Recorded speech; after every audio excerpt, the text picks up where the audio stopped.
I'd learned to make myself small in the examination rooms. Not physically, I was already slight enough that Dr. Hutchins liked to joke I could slip through doorways. Sideways, but professionally. Invisible. A good nurse in Silver Creek, Montana Territory, knew three things: prepare the instruments, say, yes, doctor, and never, ever suggest a diagnosis. The morning light through the clinic windows was the color of weak tea. I'd been up since 4, sterilizing instruments and preparing tonics. Moving through routines I could perform in my sleep. My hands knew the work, even when my mind wandered to the medical journal hidden beneath my mattress at the boarding house, the Boston Medical and Surgical Journal. I'd spent 2 months' wages on the subscription. Dr. Hutchins arrived at 8, smelling of cigars and self-importance. He was a competent physician by frontier standards, which meant he could set bones and deliver babies without killing too many of them. His real talent was confidence. Patients trusted his certainty even when he was catastrophically wrong. "Miss Chen," he said, hanging his coat. "Mrs. Patterson will be here at 9 for her headaches." I knew what he'd prescribe before he said it. Bed rest, nerve tonic, perhaps laudanum if she seemed particularly distressed. I'd examined Mrs. Patterson last week while taking her pulse. The headaches came with vision changes and numbness in her left hand. I'd read about cerebral incidents in my journal. I'd bitten my tongue until it bled. "Yes, Dr. Hutchins." He nodded. Satisfied, I was a good nurse, quiet, obedient, useful. I prepared the tonic while he shuffled through patient files. And I thought about the pneumonia case from last month. Young Timothy Fisher, 8 years old. Dr. Hutchins had diagnosed weak constitution and prescribed fresh air. I'd recognized the respiratory infection immediately, the specific rattle in the boy's lungs, the fever pattern, the productive cough. I'd mentioned it once, carefully. "Dr. Hutchins, might we consider Miss Chen?" he'd interrupted, not unkindly. "Your job is to assist, not to diagnose. Leave the medicine to those trained for it." Timothy Fisher died 3 days later. The funeral was on a Tuesday.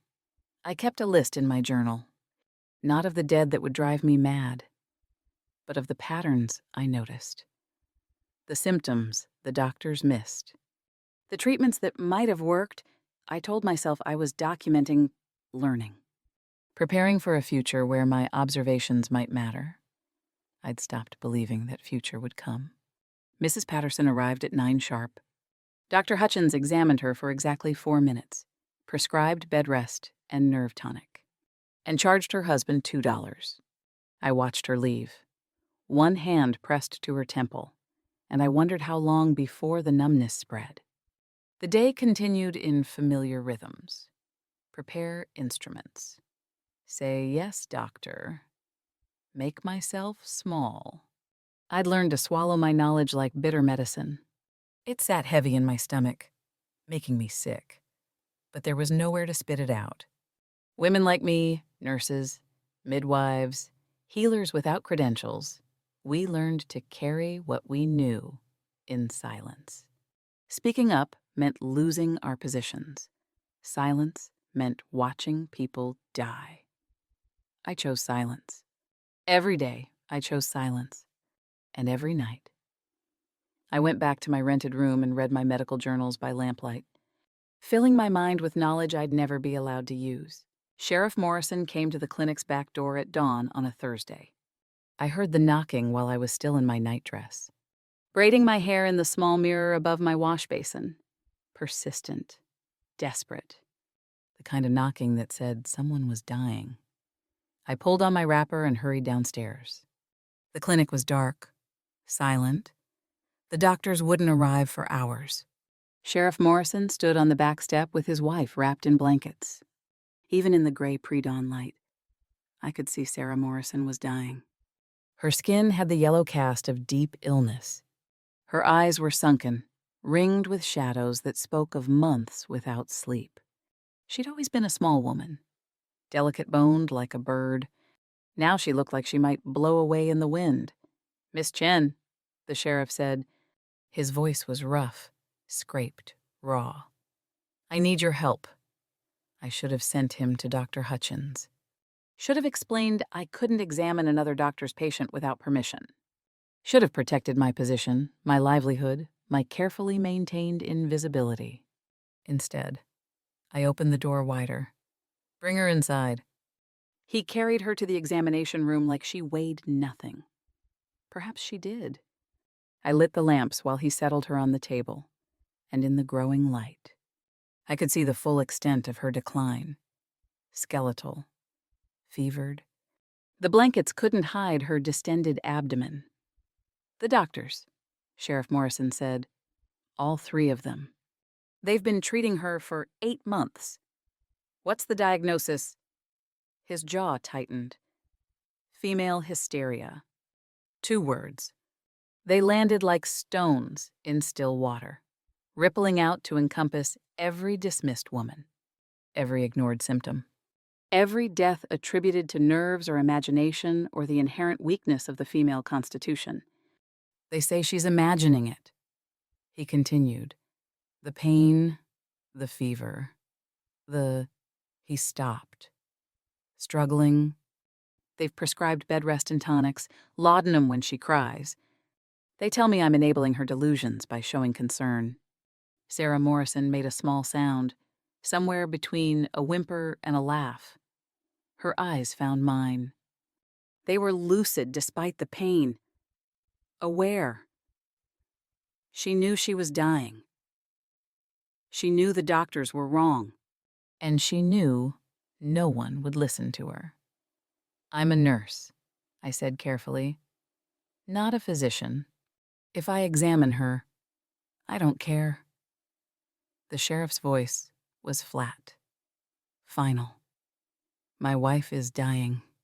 The doctors are killing her with their pride. At least if you're wrong, I'll know we tried everything."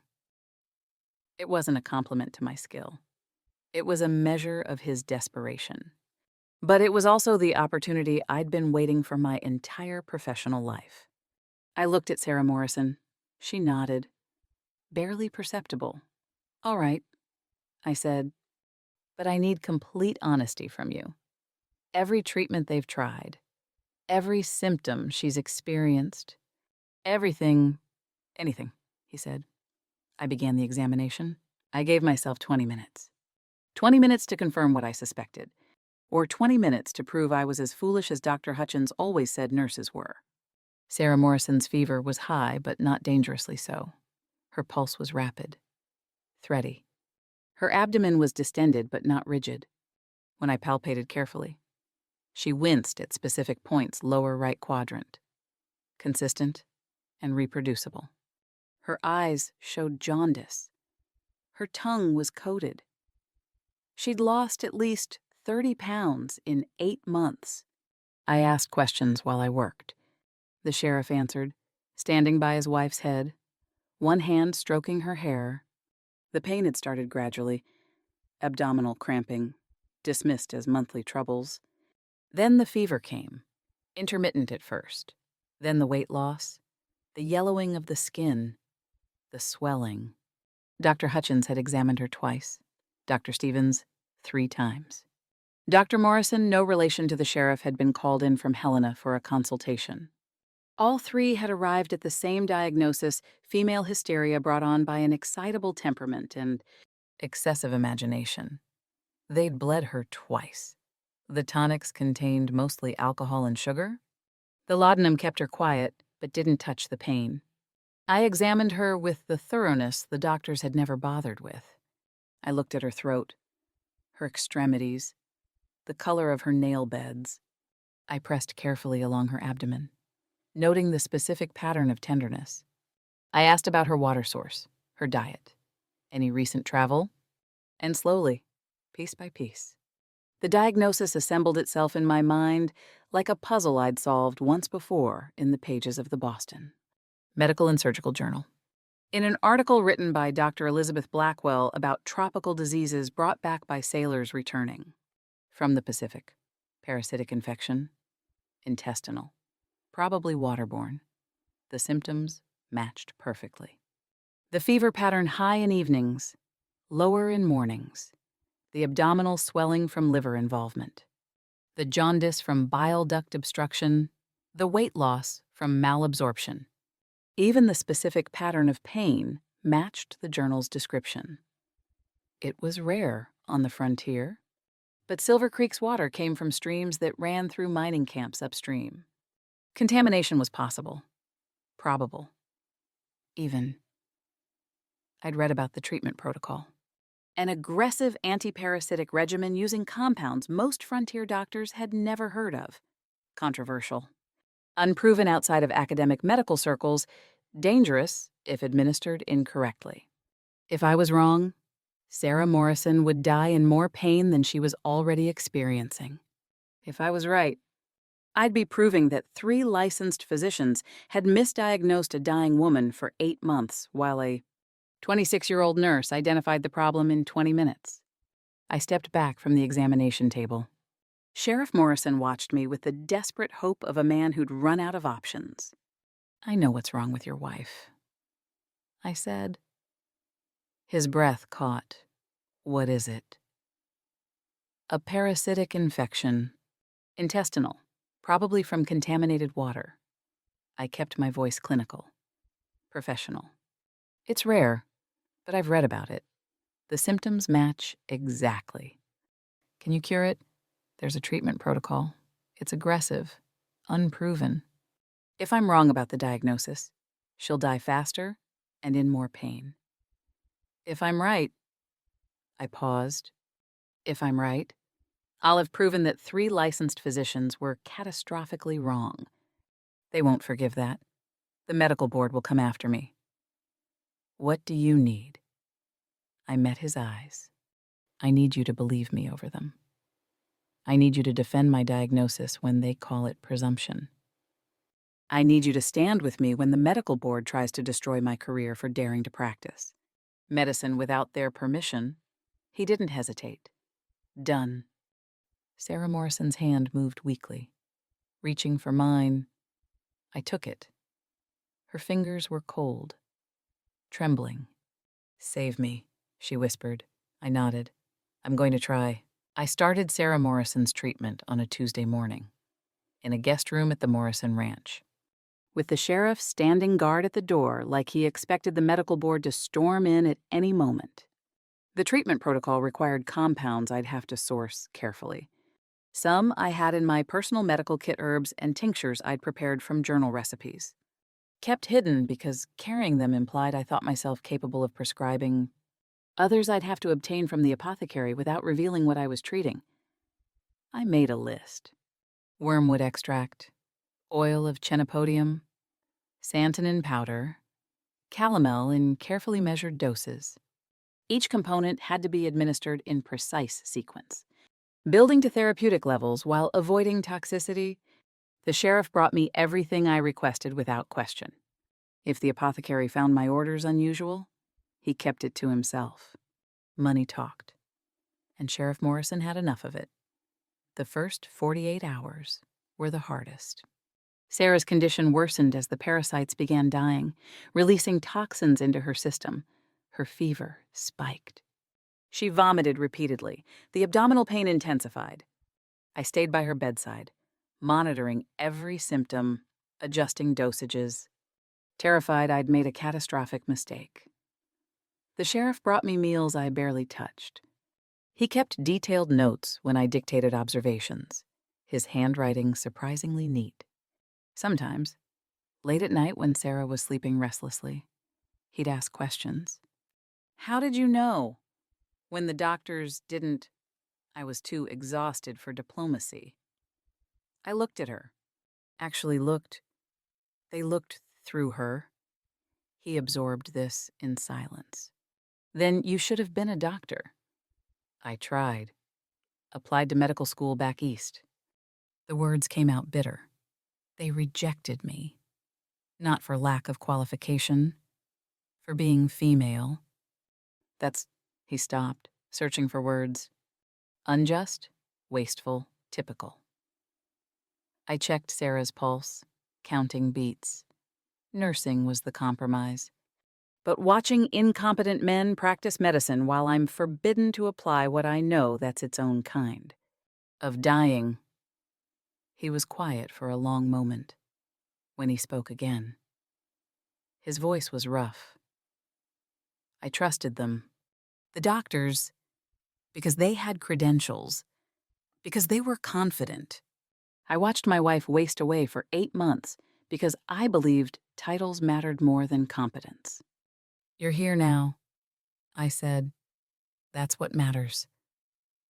On the 3rd day, Sarah's fever broke slightly. On the 5th day, she kept down broth. On the 7th day, the abdominal swelling began to recede. Each small improvement felt like vindication, but I knew the real test was coming. The sheriff accidentally called me doctor on the 8th day, then apologized. I didn't correct him. The word settled over me like a coat I'd been forbidden to wear. It fit perfectly. The night Sarah Morrison opened her eyes and asked for her children. I went outside and cried for the first time in 8 years. The ranch yard was dark, star-filled. Montana summer nights carried a chill that cut through my shawl. I sat on the porch steps and let the tears come.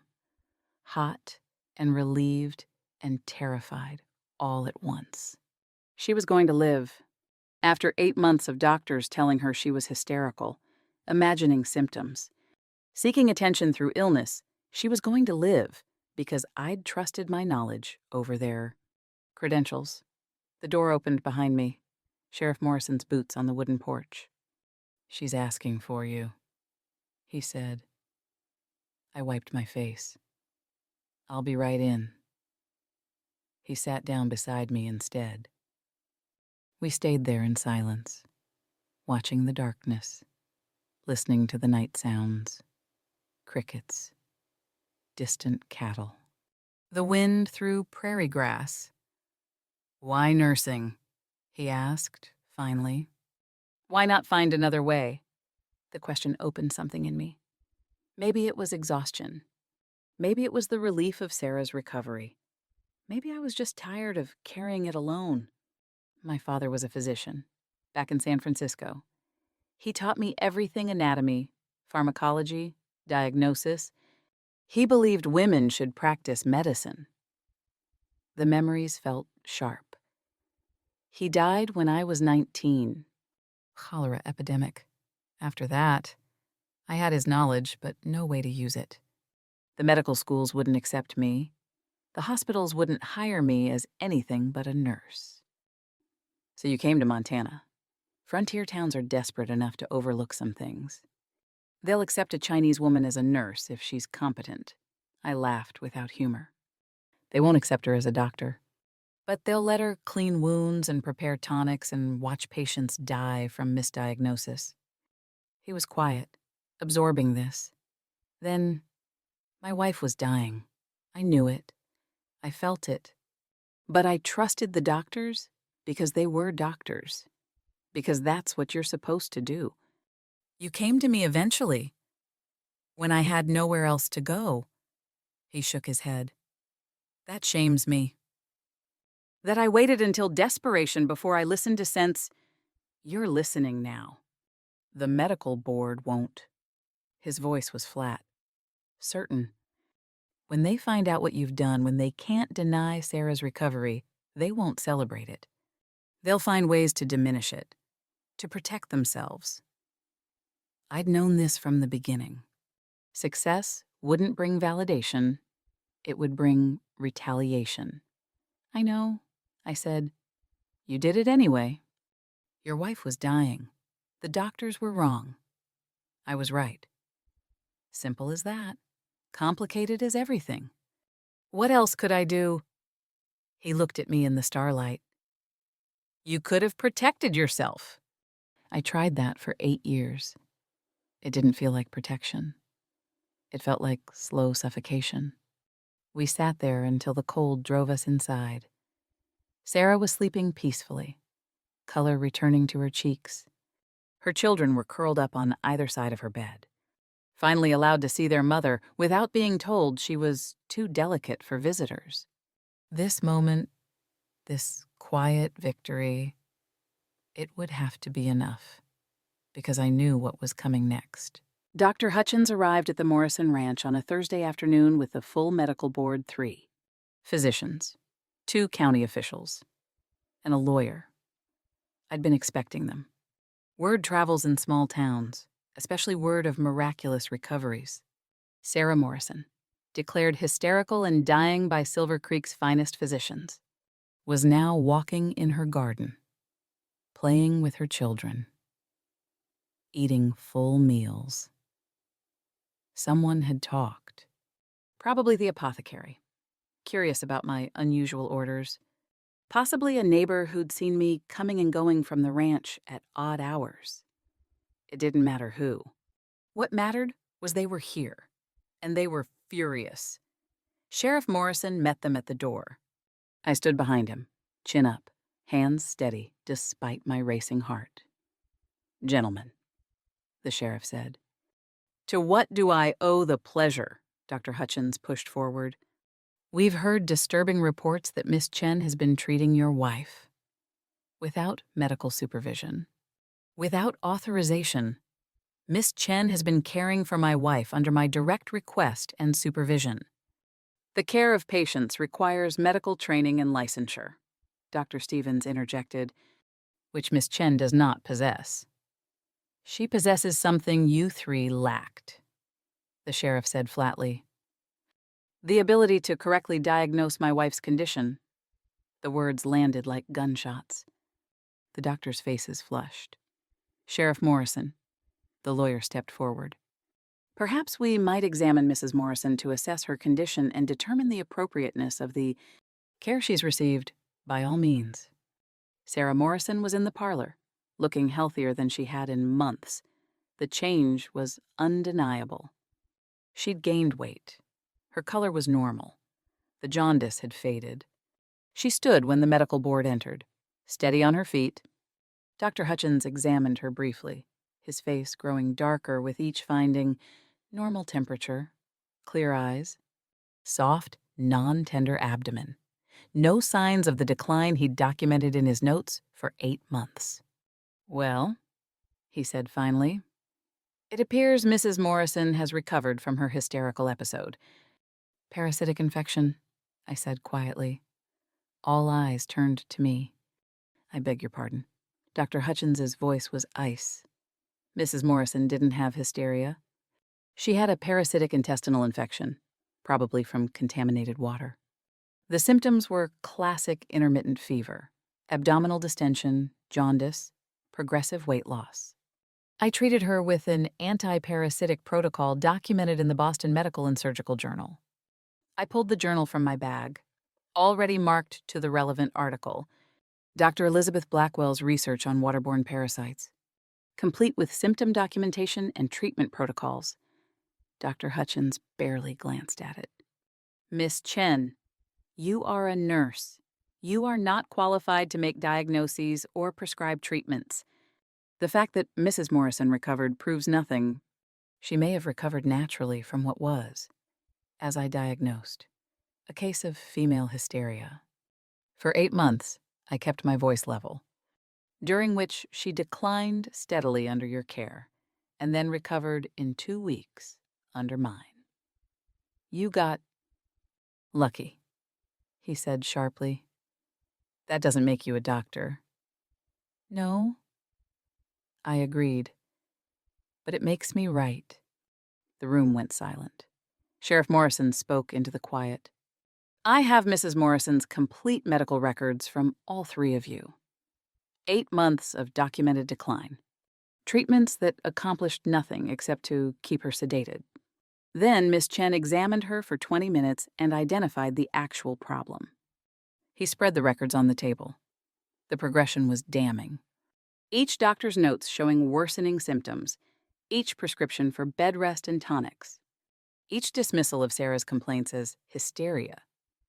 Beside those records, my treatment notes, detailed, precise, showing measurable improvement from day one.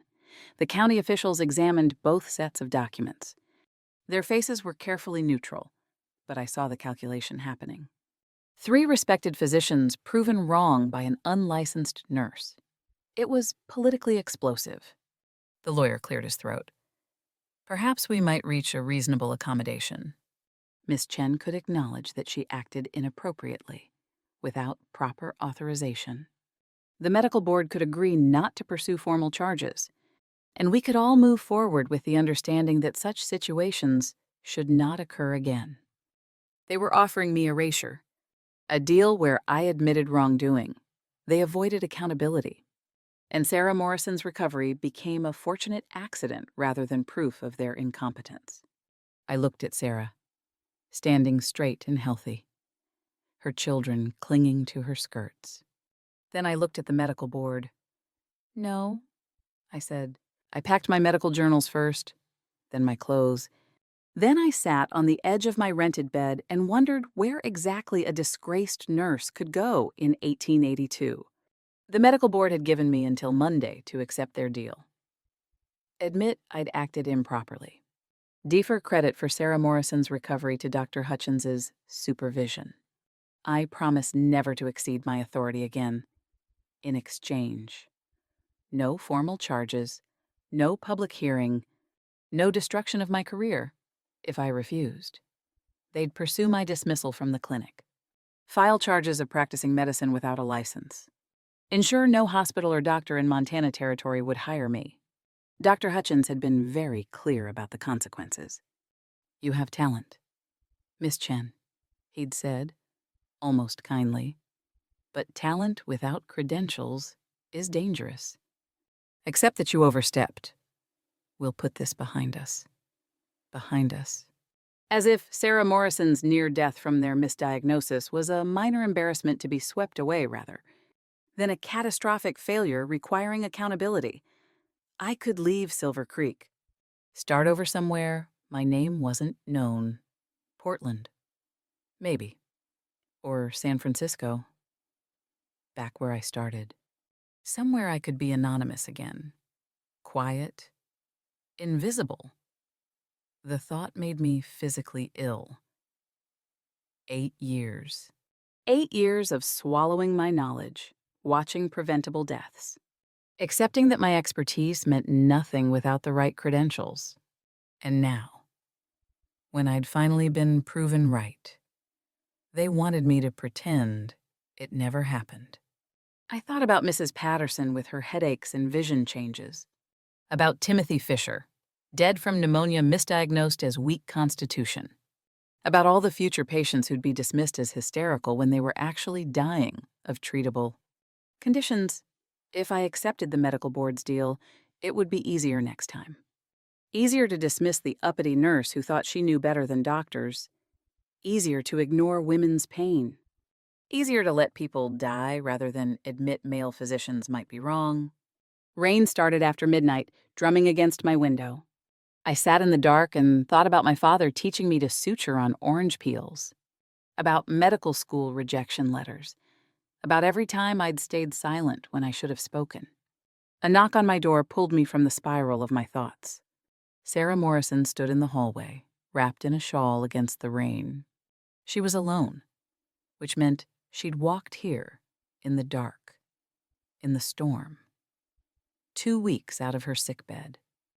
They're saying it was luck, she said without preamble, that I recovered naturally, that I was never truly ill. I let her in. She sat in my only chair while I perched on the bed.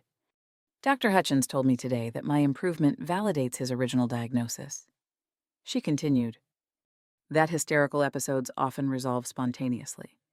He's documenting my case as proof that patience and bed rest cure female complaints. The audacity of it stole my breath. Sarah leaned forward. For 8 months. I told them where it hurt. I described my symptoms. I begged them to investigate further. They told me I was imagining it, seeking attention, being difficult. Her voice shook. They made me doubt My own body. My own mind. They made me think I was going mad. I know. You believed me, she said. You looked at me and you saw a sick woman, not a hysterical one. You trusted my description of my symptoms. You treated me like I was telling the truth. I nodded, throat tight. They're trying to erase that, Sarah said. They're trying to erase you.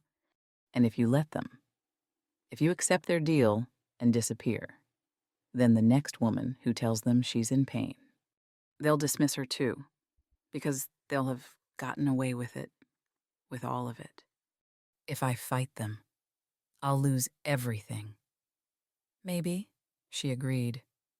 But you'll lose it, honestly. You'll lose it standing up for what you know is true. That has to count for something. We sat in silence, listening to the rain. My children have their mother back, Sarah said softly.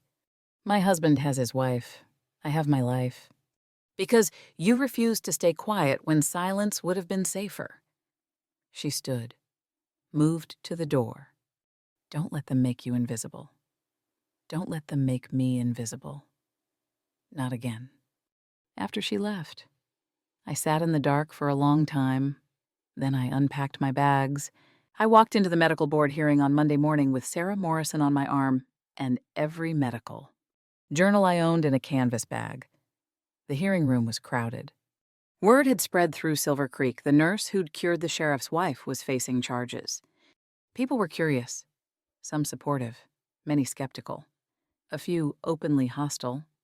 The medical board sat at a long table, Dr. Hutchins, Dr. Stevens, Dr. Morrison from Helena, plus the county officials and their lawyer.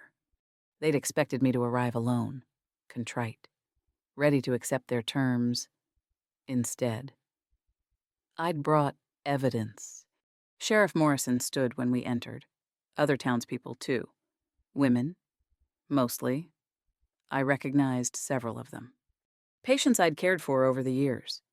Women whose complaints had been dismissed as hysteria or nerves or excessive female sensitivity. The lawyer called the hearing to order.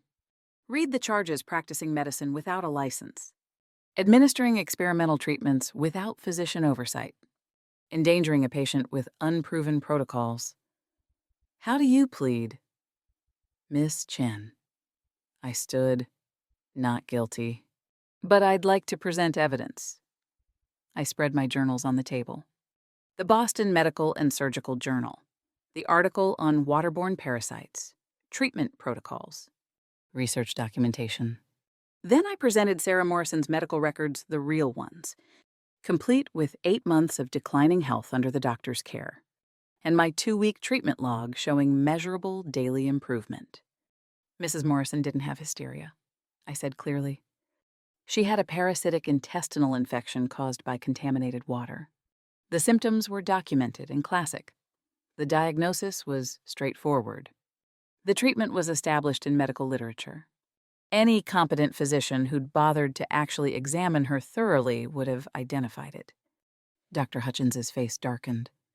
Miss Chen, you are not qualified to... I'm qualified to read medical journals. I'm qualified to recognize symptom patterns. I'm qualified to apply documented treatment protocols. What I lack is permission. I met his eyes. Permission from men who'd rather let a woman die than admit they were wrong. The room erupted in murmurs. Mrs. Morrison was diagnosed by 3 licensed physicians. Dr. Stevens protested. Our combined expertise was wrong, Sarah Morrison said. All eyes turned to her. She stood, small but steady, for 8 months. You told me I was imagining my pain. You told my husband I was seeking attention. You prescribed tonics that did nothing except make me sleep. You bled me until I was too weak to stand. And when I continued to worsen, you blamed me for not recovering from an illness you insisted I didn't have. Her voice strengthened. Miss Chen examined me for 20 minutes. She asked questions you never asked. She performed tests you never considered. She treated me like I was telling the truth about my own body.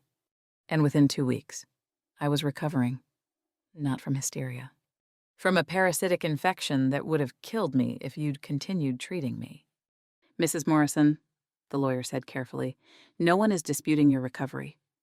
But the question is whether Miss Chen had the authority to— She had my authority, Sarah said flatly, and my husband's. We consented to her treatment. We requested it. And it saved my life. Other women began standing. Mrs. Patterson, who I'd worried about for months. Mrs. Rodriguez, whose pregnancy complications Dr. Hutchins had dismissed. Mrs. Chen, no relation, who'd been told her daughter's fever was teething when it was scarlet fever. One by one, they spoke, symptoms dismissed, pain ignored. Diagnoses that felt wrong but weren't questioned because the doctors were confident and credentialed. The county officials exchanged glances. This wasn't just about one nurse overstepping. This was about a pattern of dismissed female patients and medical arrogance. The medical board proposes the following. The lawyer said finally, Miss Chen may continue as a nurse with specialized knowledge. She is not licensed as a physician and cannot represent herself as such. However, she may consult on cases at physician request, with appropriate documentation and oversight. It wasn't what I wanted. It wasn't justice. But it was a foothold. I have conditions, I said. Dr. Hutchins started to protest, but the county official raised his hand. What conditions? Miss Chen.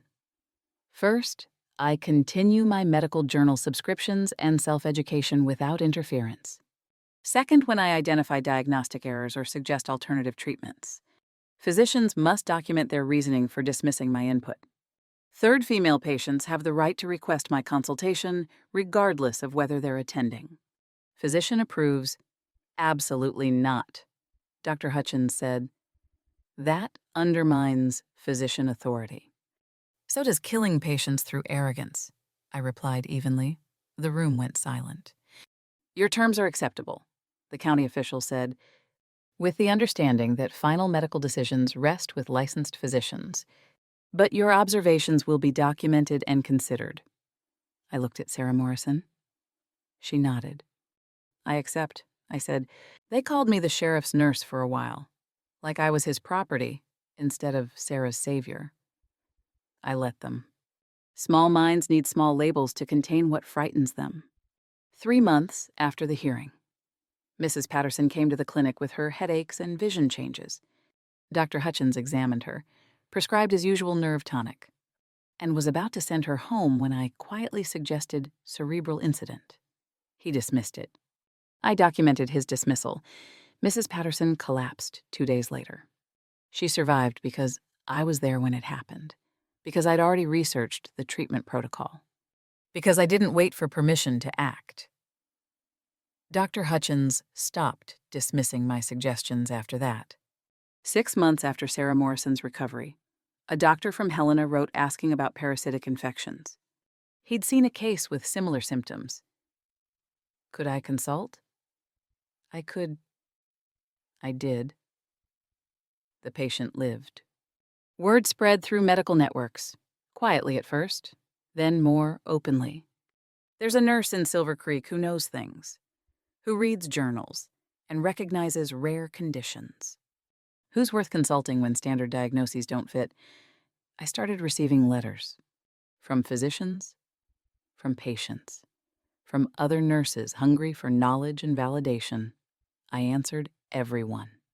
Shared my journals, explained my diagnostic reasoning, built networks of women who knew more than they were supposed to. The medical board never licensed me. They couldn't. I lacked formal education, and no medical school would accept female students. But they couldn't dismiss me either. My success rate spoke louder than their credentials. Sheriff Morrison became an ally in unexpected ways. He used his authority to create space for my expertise. Attended medical board meetings, challenged dismissals of female patients, called out diagnostic laziness when he saw it. We built something rare: partnership across gender lines, mutual respect across professional boundaries. Sometimes, late nights reviewing cases in his kitchen while Sarah recovered upstairs. I thought this might be what colleagues felt like, what equals felt like. Sarah Morrison recovered completely. She brought me her children when they were sick, trusted me with her neighbor's health, defended me to anyone who questioned my authority.